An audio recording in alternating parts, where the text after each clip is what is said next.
Okay. Hello everyone. Now today we are talking about the multiplier. In the previous videos we have seen various designs of the adder that embedded into the larger structures like multipliers or high-speed processors. So basically we will be considering this video for the multiplier, and I will give you some introduction what is the multiplier and how it is useful to be discussed in the future scenarios. So basically multipliers are complex adder arrays, and most of the computational problems are based on the speed of the multiplier. So design of the multipliers are an important area to discuss. So firstly we do the manual product details. How could we done the product manually? We will be very familiar with the how could be the multiplication to be done. So firstly we have do the shift and add operation resulting into the m partial products.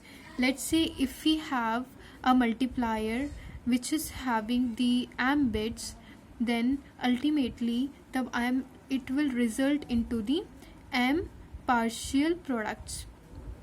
Okay, so we will be considering x as a multiplicand and y as a multiplier. So x is equals to 1 0 1 0 1 0 and y is equals to 1 0 1 1. Okay, in the decimal form it will be 42, and in 1 0 1 1 in the decimal number it will be 1 1. So we will be doing only the AND operation with the each bit of multiplier and multiplicand.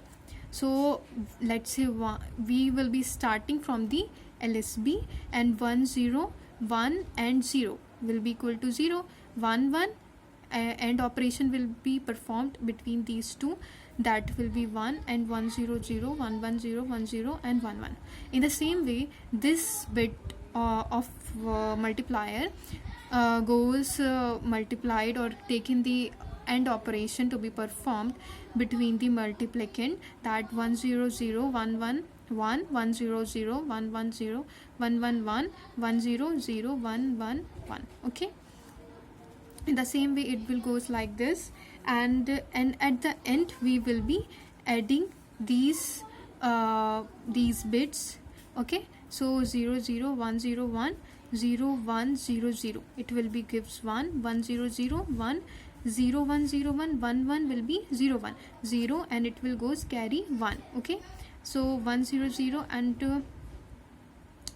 and here is 1. Okay, so it will be, here is also 1, so it will be 1. Okay, 0 1. Okay, iske baad after that 1 1 0 1, so it will be goes 1 1 carry 1 1 0 1, and the remaining one is 1. Okay, so we have discussed the manual, how could we done the multiplication manually. We will be use this approach to map into the hardware, and following three functions are to be performed. That is, first one is the partial product generation, and second one is partial product accumulation, and third one is final addition. Firstly we will discuss about the partial product generation.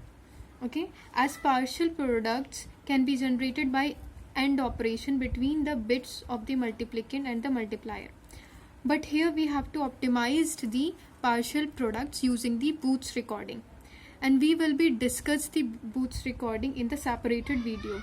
Okay, so advantage of reducing the partial product is ultimately reducing the number of AND operations and also the number of additions, which leads to speed up the processor and which ultimately leads to the area reduction.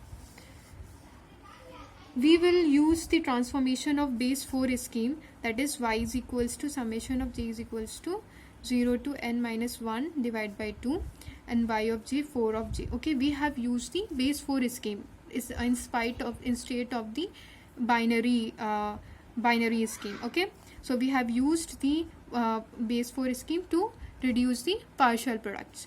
So y of g belongs to minus 2 minus 1 0 1 2. We will be seeing the Booth's recording, the purpose of Booth's recording in the separated video, and how could it be done in the I will explain you in the separated video. So the next thing is the partial product accumulation. Okay, so firstly, after the generation of the partial product, they must be summed up. Okay, so summation of partial product is to be done using adders like Cogstone, and other adders can be used, and making it smaller rising array multiplier. We will see the details of it in the other video lectures, that to see various structures that can be easily and efficiently pipelined. Okay, thank you so much.